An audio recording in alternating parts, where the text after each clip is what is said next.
Welcome to Your Path to Nonprofit Leadership, the weekly podcast that features the very best in career development in the nonprofit sector.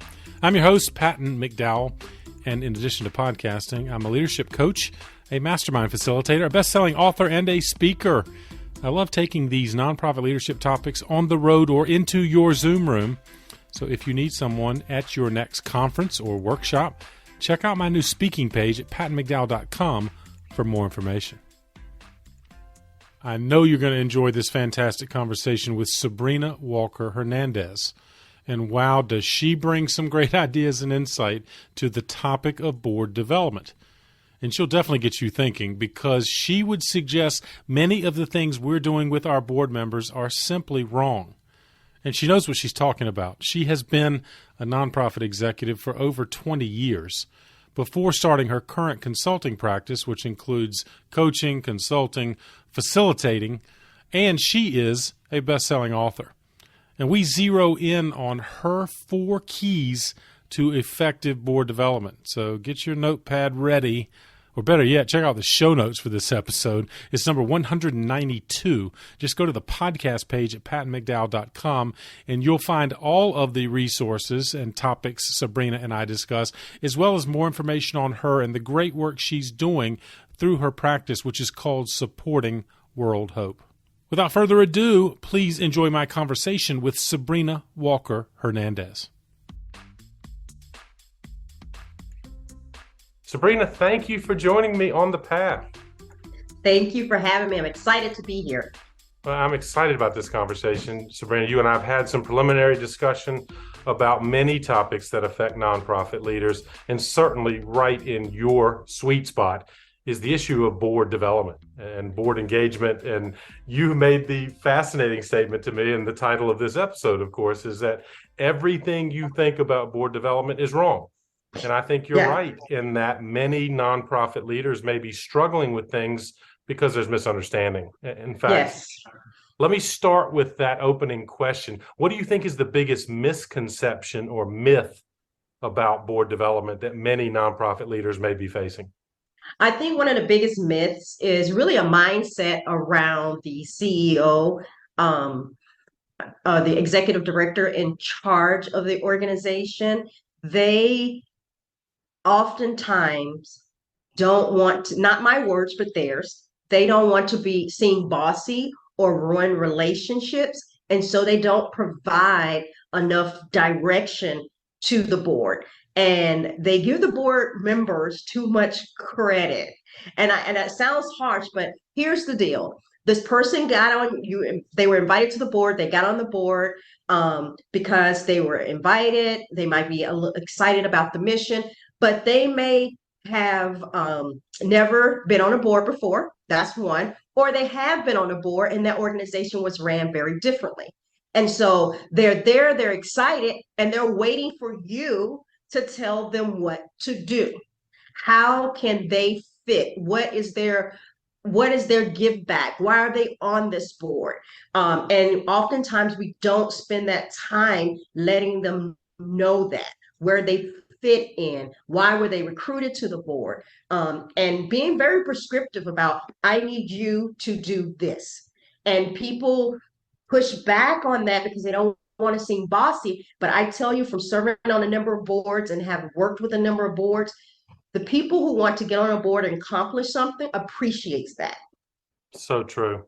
I'm delighted you bring that up, and I'm glad. I think our listeners their ears are peaking right now, right? They're like, wait, because they are talented individuals who volunteer for our boards. They are accomplished and have had great success. But you're right. So maybe many of our nonprofit friends are deferring to them too quickly instead of providing them the guidance that you think they really want.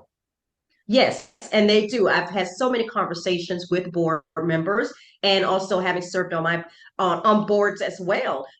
Provide me guidance. Don't make the assumption because I am a successful in my industry, right, or leader in the community in this avenue, that I know what I'm doing when I get on this board. And so it's very important that you understand and have the mindset as the CEO and executive director that you are the expert in this area of nonprofit. And one of the first things that you as the expert you have to change your mindset is if you haven't adopted or understand that you are running a business, right? And you're able to communicate that to your board members, they will immediately remove their business hat when they Yes. walk through the door. Such a And good so point. you need to set the tone that this is a business, it's strategy. The skills that you use in your business needs to be used in this capacity as well. But you set that tone. Love this. It's exactly the kind of coaching session I knew you would bring to our listeners. So thank you already for setting that tone. And in fact, you have a wonderful set of coaching tips. In fact, I think we're going to break them into 4 distinct areas that nonprofit leaders can consider as they ponder doing a better job of board development. But before we unpack that, Sabrina, I want to ask you, how did you get into this kind of work? Obviously, nonprofit maybe wasn't your first success story. So tell us what led you to the work you're doing now. What led me to the work that I'm doing now is I've always, it's a long story, but I like to start at the beginning. And the beginning is really, I grew up, my mom was a missionary in the church. So I kind of grew up doing like fundraising. If we wanted choir robes, we had to fundraise to do that. And as I grew up, I really liked that, but I did think I wanted to be an attorney. And I went to school and I majored in poli-sci. And as a part of that, I did an internship with a nonprofit called Advocacy Resource Center for Housing because I was going to be mediating. Well, in the process of learning to mediate, I got to work with some attorneys in that nonprofit setting, and I fell in love with the nonprofit world. So prior to that, I was actually in the military. So there's a pattern: service in the church, service to country, and then service to the community through my nonprofit work. So service really inspires me, and that's the track that I took into this industry. And I served for 20 years, 20 plus years in nonprofit world, but I actually worked for the county as well, CDBG grant.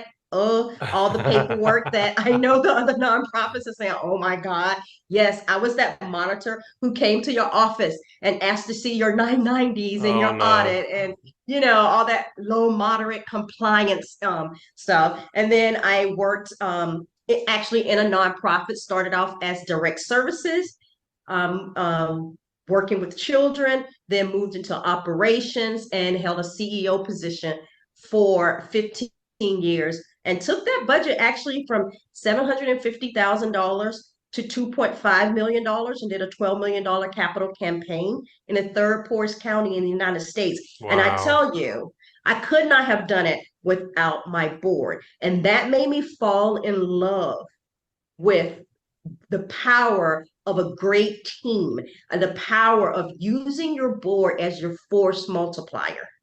And I saw a lot of people struggling with that. And so if I can help people understand that your board is not a necessary evil, because a lot of people have that mentality, oh, why do I need a board? They don't do Right. anything. They don't respond to Right. my emails. You need to change your mindset and understand that they are your force multiplier. Love that phrase, force multiplier. We need to add that into the show notes in and of itself because you're right, a mindset that I think many nonprofit leaders struggle with, and the board is secondary or a frustration sometimes. And you have proven that it can be done you can maximize these Yes. talented folks. And what a wonderful kind of combination of service history that you started early on and have built. And so I guess at what point, Sabrina, did you say, I want to go into consulting? I suppose service to other nonprofits inspired you to start helping others. Yeah, so that's interesting too. In 2018, I got diagnosed with 2 cancers. I got diagnosed with lymphoma and multiple myeloma. Oh my And goodness. yes, and it was a journey, but I was retiring from my organization in 2018 anyway. But I thought as I got diagnosed with those cancers, they were stress related. And so I thought, when you have those cancers, I had to go through a stem cell, not only the chemo, but still stem cell transplant and all that. So basically, I was in a hospital for 30 days. And I was like, I don't want anybody else to have to go through kind of what I went through. And I have all of these ideas and experiences in my head that I can really help people so they don't have to reinvent the wheel or be stressed out about fundraising or boards and all of that. And so I literally launched my company from my hospital bed My because goodness. I wanted to help nonprofit leaders who were stressed out, overwhelmed, and sometimes underpaid. Well, yes, I'm afraid, sadly, that is a reality, and good for you, given the hardship you had to endure, turning your gift into a service, frankly, that you can help others. And I guess I know the answer to this, Sabrina, but I'll ask it anyway. In many of the nonprofit leaders you're working with, do you sense the burnout is real? I mean, does it The concern burnout you is even more?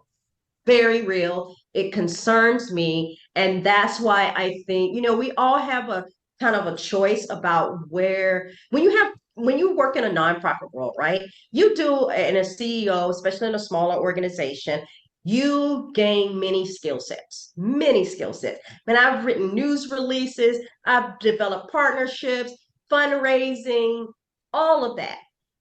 But if I look at what really changed that had the most impact, it was investing in my board. If you invest in your board and know what you're doing there, then that's going to move your organization further to help you get the fundraising, to help you get the marketing, but your board is the base. And sometimes with organizations, they go straight into the fundraising, Right. and they don't have that base. But if you do that base right, the fundraising and the marketing, it'll be so much easier for you. So I chose to focus in on that base, which is board members. Now, how I get you to talk to me is to talk about fundraising because nobody Right. wants to hear about the board. Exactly.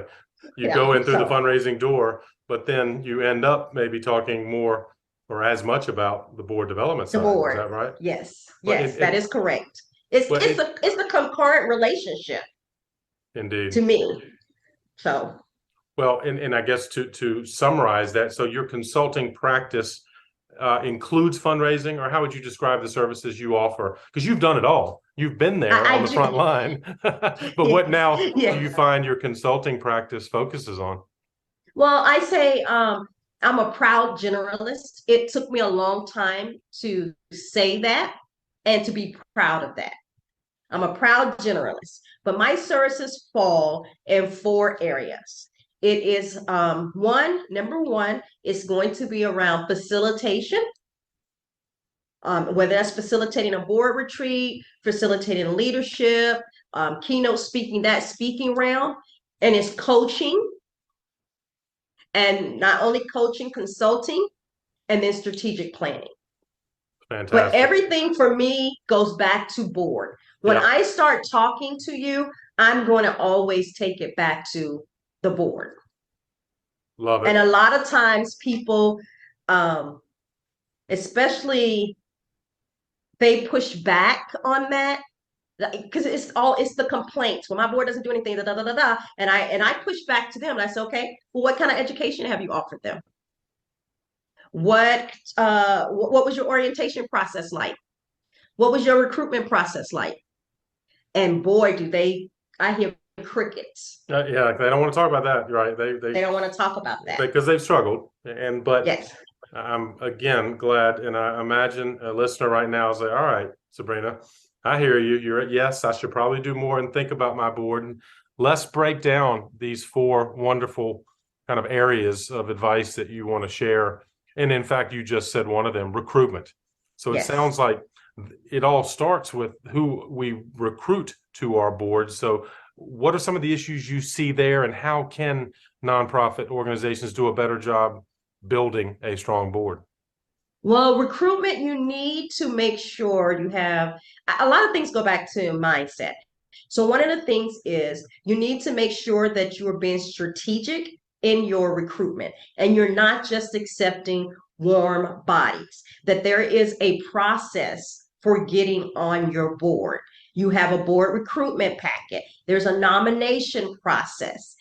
It's not just, oh, I know Sally from Rotary, and so I think she will make a great board member. And then Sally shows up for that first meeting. Everybody goes, welcome to the board, Sally. And no one's interviewed Sally. No one's talked to her about what her expectations are, what your expectations are. No one's laid that foundation for Sally. And then on top of that, you don't provide an orientation. And then and if you do talk to Sally, you say, oh, don't talk about fundraising because that's going to scare Sally off.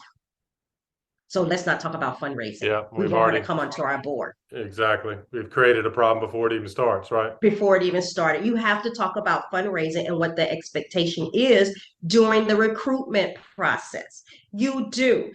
And how you talk about fundraising is simply, we have a give and get. And here it is. We expect our board members to give. And if you have a minimum that your board has decided on, you state that. And then if we expect our board members to get, but then you explain the avenues on how they're going to get there. So for example, I serve on a museum board and their give and get is $3,000. Right. During the interview process, they made it very clear to me. You have to be a member of our Heritage Society.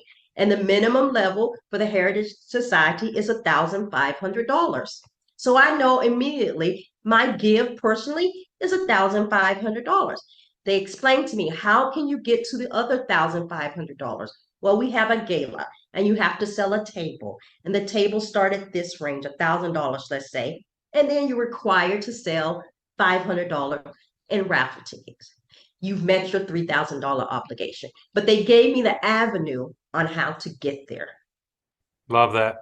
And of course, it touches on one of your other points we're going to get to, fundraising, and frankly, demystifying the fundraising process for a board member, right? Giving you a path as a board member.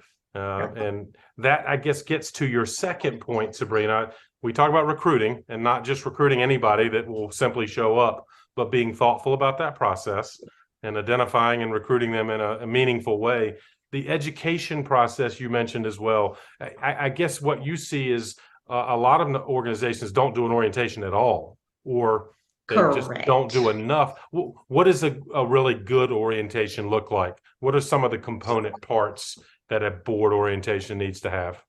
So what a really good orientation looks like is, within the first 90 days, your board member comes in and they do a formal orientation.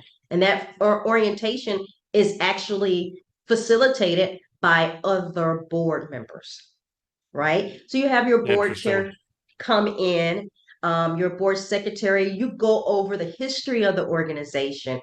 You go over the mission and vision statement. You go over the bylaws. You give them copies of maybe the last 3 minutes. You go over the organization chart. You give them a tour of your facility if you happen to have a facility. You go over the job description. You go over the expectation forms, all of those things. And then you don't stop the orientation there. You assign them a board buddy, right? Because we've all been on that board and you kind of sitting there and you're like, I don't know if I should say something or question I should ask. And right. You don't want to sound silly. And so you don't say anything.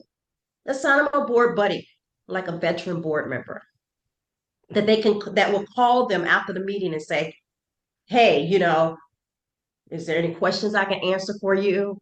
How was that for you? That kind of process. Love that. And of course, you make an interesting point, because I think a lot of our nonprofit friends, typically the orientation is staff driven, staff led, staff puts material together. And you make an interesting point. You think it should be peer to peer. And I guess that's intentional in your thinking, right? Yes, I think it should be peer to peer. It's because that engagement piece. People always say, how can I don't get my board to engage? There's things that you can do yourself. I could have very well put on that orientation myself. Right. We're all bright and capable people, right? But how do you engage your board members? You got to give them a role. They will do what is asked of them. If you're specific.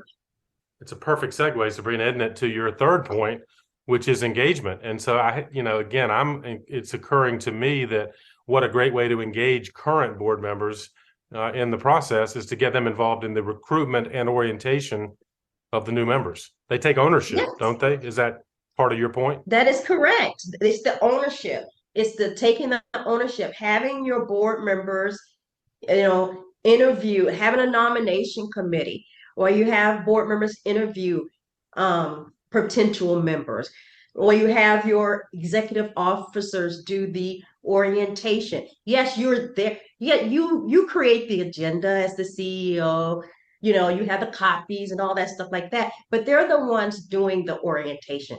They're the ones talking. They are the one you're supporting them in that process. That they want to be engaged. Again, they will do what is asked if you ask. What are other ways? And lots of times CEOs don't ask. Right. They don't. You anticipated my question perfectly in that we sit back and we wonder why they're not more engaged, but we're not asking, I guess. And we'll talk in our final section about fundraising, but is there anything else? Yeah, go ahead. Anything else on the engagement piece? Yeah, I know that board member. I know that I see the CEO kind of rolling their eyes saying, well, I asked, I send them an email and I don't get any response. I know that. And this is what I'm going to challenge you. You have to figure out how to communicate with each individual board member. That's where building a relationship with your board members is so critical. Are you spending time with them outside of the boardroom? That is critical. I would meet once a month with my board chair. Yep. I had board champions that I went to lunch with. I would pop in at my board member's office. At least I had 20 plus board members. At least once a year, I would see my board members outside of the boardroom. If it was my board chair, I engaged with them once a month. If they were my board champions, the people that I wanted to be my voice on the board, and when I wanted change to happen, I met with them like 3 times or a week. We would go to lunch. I would be in their home. We developed true relationships. That's how well you have to get to know them. Some board members are not going to respond to emails. I had a board member, Joe. I always like to say Joe as an example. Emails alerted him. He was a president of a bank. They just alerted, okay, Sabrina wants something. Right. But when I picked up the phone to call him, he would be like, oh, this is serious and I need to respond. But you had so that, it's different. You developed a routine with the relationship based of that gentleman on your board. And well, I'm making 3 distinct notes here, Sabrina, thanks to you. Number one, again, if I'm a nonprofit leader and I'm trying to deal with my board as a whole and simply through the meetings themselves, I'm never going to develop the relationships you're suggesting. So number one, I need to think about each individual board member and invest the time in that. I need to invest the time in my chair, which I thought, again, another good point. You had a distinct cadence of meetings with your board chair. And then finally, and the one that maybe is less obvious to people, that you identifying the champions. Talk about that a little bit more of what exactly was a board champion for you? How many did you have, or how did that work? Oh, board champions are critical because board champions are the ones that will be your mouthpiece. So you have to influence from behind, right? Because technically the board is your boss, right? And so you influence from behind. And so let's say, for example, when I first took over my organization, we did not have an annual campaign. We were very grant heavy and we needed to diversify our funding, and we didn't have board giving. And so I had identified my champion. I got him trained up. We talked and did, it's a process. And I said, this is where we need to go. And it wasn't just me, it was a training here. Let's do this. And they were the ones to deliver that message. This is what we need to do to the board. Nice. So your champions are going to be the ones that can be your mouthpiece. And not only that, being your mouthpiece, sometimes you have to make decisions that every board member is not going to like, and your champions are going to have your back if Indeed. it comes to that. And so champions, um, I had about 3 champions at any given time Right. That's on the good. board. So 20 And some board so, members total, but 3 you would focus on and make sure they yes, understood kind of what you were dealing with, right? yes, what I was dealing with, and those champions were strategically identified because they were the ones that performed at the highest level. Other board members respected them. And so when they spoke, it was with some authority and influence. Absolutely. So And so being very critical and strategic about who your board champions are. great advice. And again, I can just see many of the nonprofit leaders I have interacted with, again, trying a very difficult task of trying to motivate 25 people at once, or 20 or 15. And again, you've broken it down into individual relationship building, which I think was proved more successful. Yes, yes. And it's okay. Just knowing your board inventory, having those personal relationships, being specific. It's not being bossy. If I can say anything, it's not being bossy. At some points, even in my career, I thought, man, I am being bossy. But I Right. had so many board members say, I am so appreciative of how you led our board of directors, because it helped me. And what they expressed to me is, and this was amazing, I didn't know this while it was happening. It's just something that they're telling me now, is I did not want to disappoint you. Interesting. And so it grew a brand of loyalty, not only to the organization, but to me as an individual.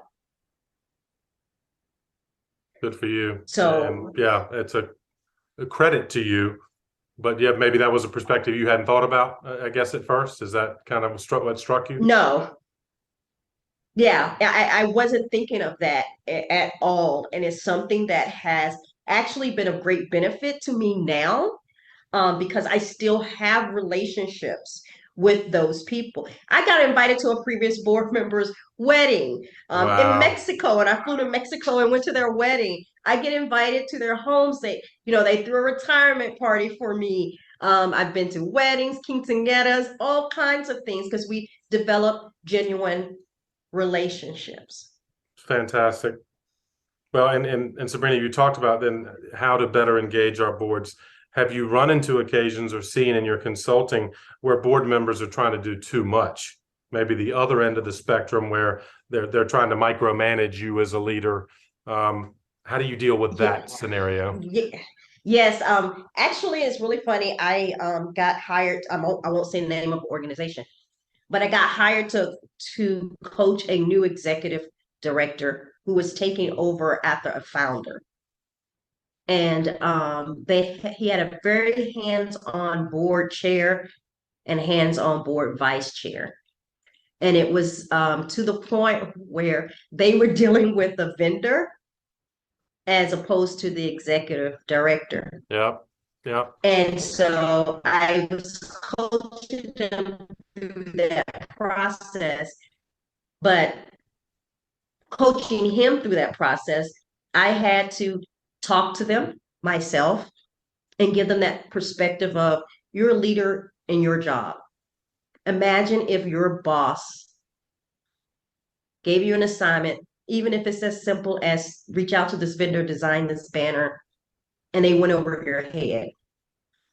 How would you feel? And not only that, um, giving them training. I was there to coach the executive, but what I realized again, board is key. I offered a roles and responsibility training to the board Nice. and went very specifically over, this is the CEO's lane, this is the board lane, So you didn't have to call them out necessarily, but and you went into detail because sometimes, yes, and train the whole board on that. because there's no manual, right? Every organization does it a little bit different. There's best practices, but it's Right. very clear. CEO is in charge of operations, board is board. It's fantastic. And again, I And think that's a good, sometimes people just don't know. absolutely right. And again, a tactic that I think a nonprofit leader can employ. One is bringing in a neutral outsider. Again, if you're put in an awkward position, maybe someone else, maybe a peer board member, one of your champions could help you out, right? And say, hey, Yes. I'm struggling with this board member. Would you be willing to talk to him, right? And then, Yes. but I also like just Sabrina, the annual training of some sort, and maybe a reminder of the roles and responsibilities is another way to approach it. Yes, and I will say this too. How you structure your agenda is also key in guiding your board because I truly feel like that's the first step. So your agenda should always have a mission moment where you're bringing your board back to the mission, where you have a client either come in and 5 minutes, have a client come in and say how the organization has benefited them. Or if your client happens to be a dog or a cat, you bring the dog or cat in. If it's a zoo, you bring in a snake, whatever that is. And then, right? Then have a consent agenda. Like, don't spend your board meeting time with all these reports. You should focus your board meeting time on education. So put 20 minutes of board education in there. Talk about roles and responsibilities. Hire someone to facilitate roles and responsibilities. I've had so many nonprofits hire me for an hour because I'm very flexible. Right. They hire me for an hour and I come in for 3 consecutive board meetings for 20 minutes. And I talk about roles and responsibility. Then the next board meeting, I come in, I talk about board role and fundraising. And then I come in the next 20 minutes and I talk about staff and board partnership, right? Nice. So 20 minutes of education, 45 minutes of strategic direction.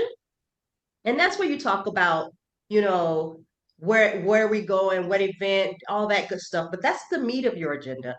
And then you end your agenda with a generative question. That's going to help get you on the right track. How long is the ideal board meeting take in your opinion? An hour and a What you half. just described, yeah, 90 minutes. Yeah, 90 minutes. I don't want to be there longer than 90 minutes. No one should be. Yeah. How frequently, and I know it varies based on organizations and unique circumstances, but did you find what frequency of meeting for the whole board was best for you? Once a month. Got it. So 12 meetings a That year, 12 basically, meetings a I'm year. committing Well, to yeah, you take off for holidays. the summer months, the holidays. So maybe about 9 to 10 meetings Got it. a year. Those who have the quarterly meetings, if they don't have a good committee structure, they really struggle. So if you're going to do quarterly meetings or bi-monthly meetings, then you need to have a strong committee structure. To assure better engagement. In other words, because there's such long periods of time when the board can be removed, right?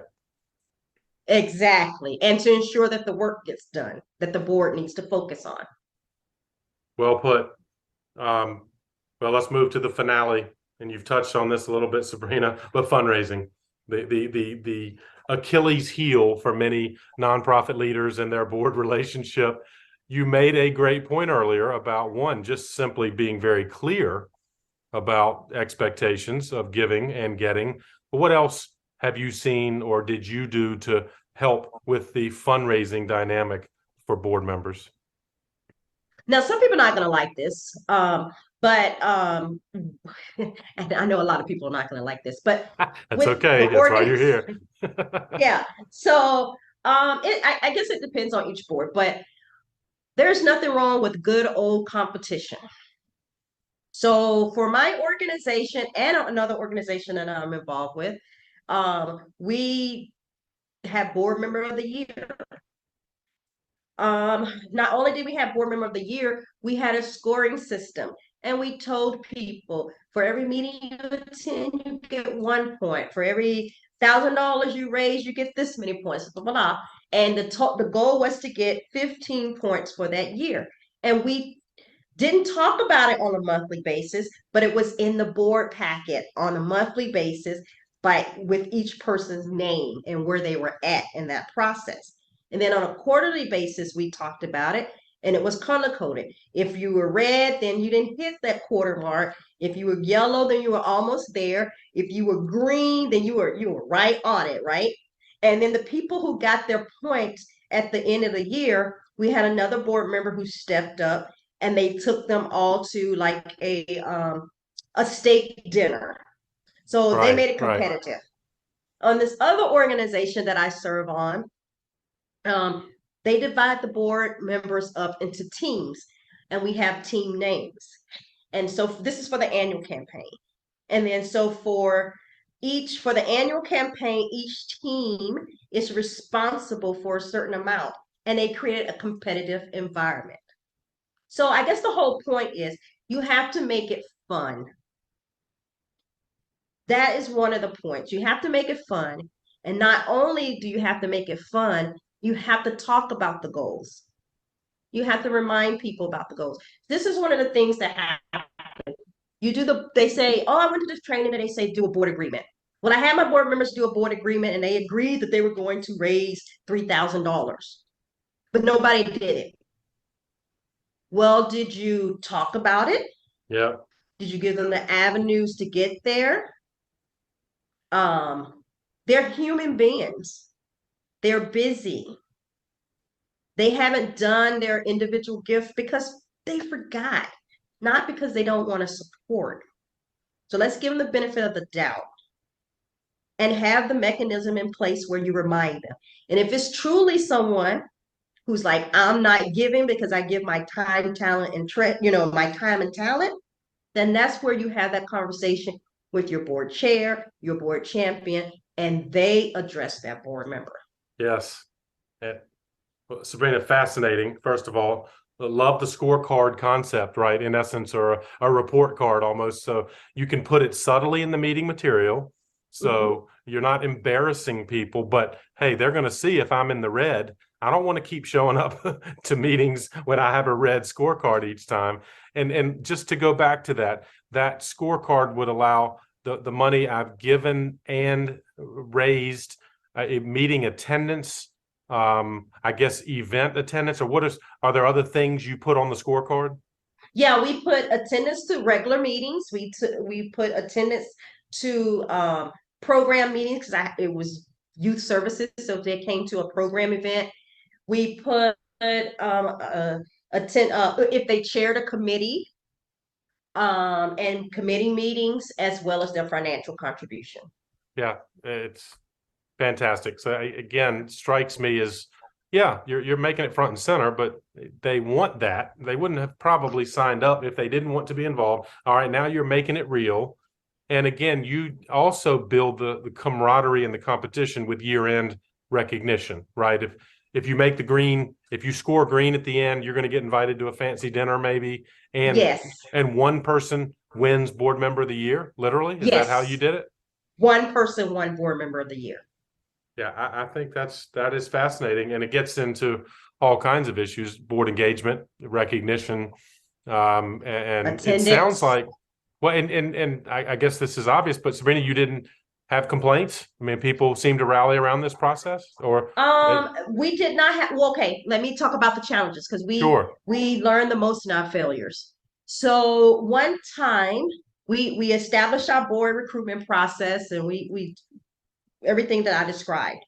One time, we failed to follow our own advice because we had this person who was in Rotary. I was in Rotary, and my board champion was in Rotary, so we were heavily involved in Rotary. And we saw this person like really knocking it out of the park for Rotary. Like they literally left Rotary in their wheel.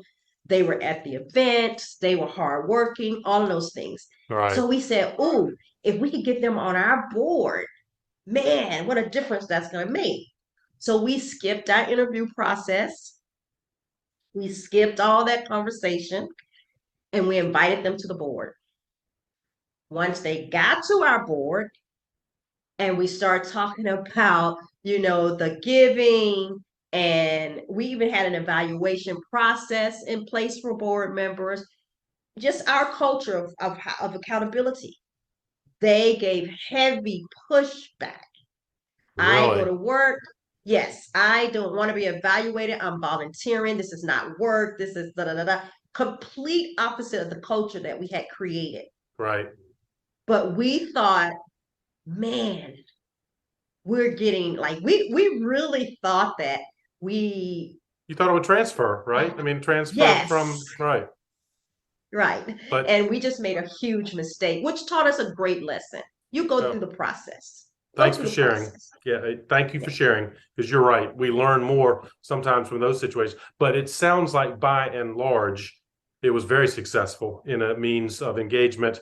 And frankly, what a wonderful way to kind of summarize all the things we talked about, getting our board involved. You created a process that illuminated, educated, motivated, and ultimately addressed some of the challenges that I guess many of our friends haven't been able to address. Yes, correct. I've never, and knock on wood, well, I'm not going back in and being a CEO anywhere. So, but I never had that experience of that. I hear the nightmares I hear of board micromanaging or trying to demeaning the CEO, or I never had that experience ever in the 15 years that I served as CEO. Yep. I can't say I ever had that experience. Well done. And again, it's why you have become such an effective advocate for nonprofit leaders and helping them kind of through this process, which often includes board engagement, board development. And so, Sabrina, thank you for a wonderful piece of advice. Again, I'm going to encourage our listeners to think back through all four of the areas you described, the recruitment, the education, the engagement, and ultimately fundraising. It can work. Is there anything else, Sabrina, you would say, I guess, to someone who's in nonprofit leadership now, or maybe thinking about it, that words of wisdom that you would add to what you've already shared? Yeah, I would say professional development is going to be key. Um, Developing yourself, but also developing your board members.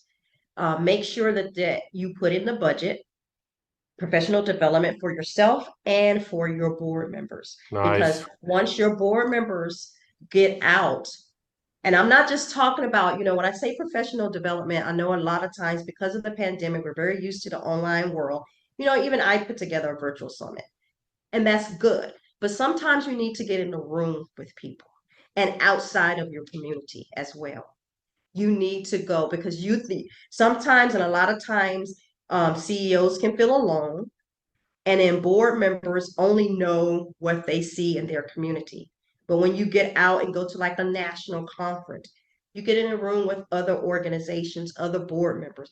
And one of the things that is going to happen is they're going to realize no matter how much money you got, you're still going to have the same problems, just on a bigger scale. Exactly. And then number two is what you're struggling with now, somebody else has already struggled with that and they have the solution. And what they're struggling with, you have the solution. And so you create those symbiotic relationships. And so I encourage that type of professional development. It's great advice. And the opportunities in peer networking, both for staff and board, I think is fantastic and something every organization should try to incorporate. And of course, professional development leads to my final question for you, Sabrina. You knew this was coming, but has there been a book, a particular book resource that's been meaningful to you that you might recommend to our listeners? Yes, I absolutely love this book and I still use it. It's called You're in Charge, Now What? The author is Stephen Neff. And it talks about the eight actionable step plan. And it's not just when you become a new CEO of an organization, it's any type of transition that you're making. And I love that book. So I highly recommend that one. Oh, that's fantastic. And we will lift that up and link to it in the show notes, as we will all of the great information you provided. And of course, most importantly, Sabrina, where can people find out more about you and the great work you're doing? You know what? I'm going to do one call to action because at this point, I gave you a lot of information. So I'm going to tell you to visit my website at www.supportingworldhope.com. And from there, you can connect with me on all types of platforms. That is fantastic. Easy to remember. And of course, we will link that up. So if someone's driving right now or can't write anything down, they can simply go to the show notes associated with this episode. And Sabrina, fantastic. Thank you for the work you're doing in our sector. And thank you for joining me on the path. Thank you. Well, I hope you enjoyed this conversation with Sabrina as much as I did and came away with some practical ideas that can guide you on your leadership journey and help your nonprofit organization be more effective in its board development practices. Don't forget about the show notes. They are available on our website, pattonmcdowell.com. You can find out more about Sabrina, the great content she's producing, and more about her consulting practice, which is called Supporting World Hope. As always, please share this episode with someone else on the path. And if you haven't already, you can subscribe to this podcast. Just go to the podcast page at pattonmcdowell.com and you will see the follow button, which will link you to any of the primary podcast platforms. Don't miss out on any of our weekly episodes. They come out every Thursday. Of course, if you like this episode, click on the episodes button at the top of that same podcast page, and you can scroll through thumbnails of some of our most popular episodes or search by topic or guest name. Thanks, as always, for the great work you're doing in the nonprofit sector, especially right now, and keep up the good work for causes that are most meaningful to you. I'll keep bringing you content that can help you do it even better. Have a great week. I'll see you next time on The Path.